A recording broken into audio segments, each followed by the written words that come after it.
Okay, so a couple key things here. One thing I did is you can see I just put the mole map right here. Every single one of these we're using going across here, right? So every single one of these we're going to start here, use our mole ratio, which is just our balanced equation, which has already been balanced, to come over here. So again, using givens, put it under your given, put a 1 under it, put the numbers in, and then solve it. So what's our given? Here we go.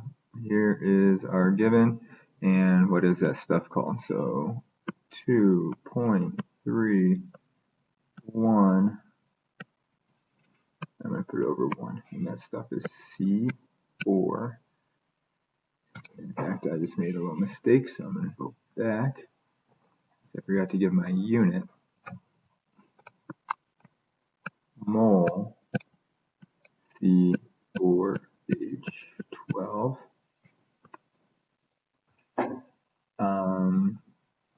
Great. I'm going to use this as a times. And now I am just going to my mole map. I am trying to go from moles of this stuff to moles of this stuff. So if I'm using my mole map, moles of here, moles of here. So wrote down what I got.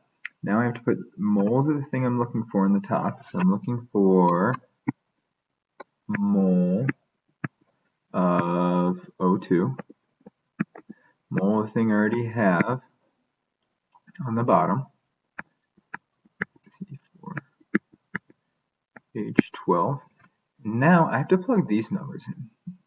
This is where sometimes people get confused, but it tells you exactly what to do. Mole ratio from the balanced chemical equation. Here is my balanced chemical equation. So I'm just going to write the number I see in front, the big coefficient, for each of these things. First of all, I can see mole C4, mole C4, those are going to cancel. Mole O2, well, let's go to my balanced equation. How many of them do I have? 7. So I'm just going to, just so you know where I get these numbers. And what's it say for C4H12? There's no number here. So I'm just going to write 1. Great. Oh, that's a 7. Actually, I'll make this clearer. Undo, 1. All right.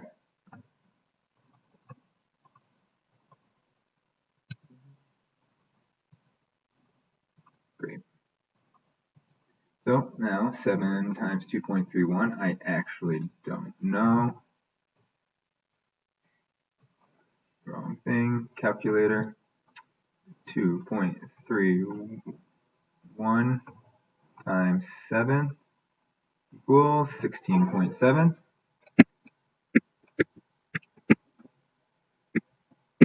And 1 times 1 is 1. So my final answer is going to be 16.7 moles of O2. So what that is saying, for if I have this much C4H12, I am going to need 16.7 moles to be able to react with it. I know that because of my equation, and we did the math.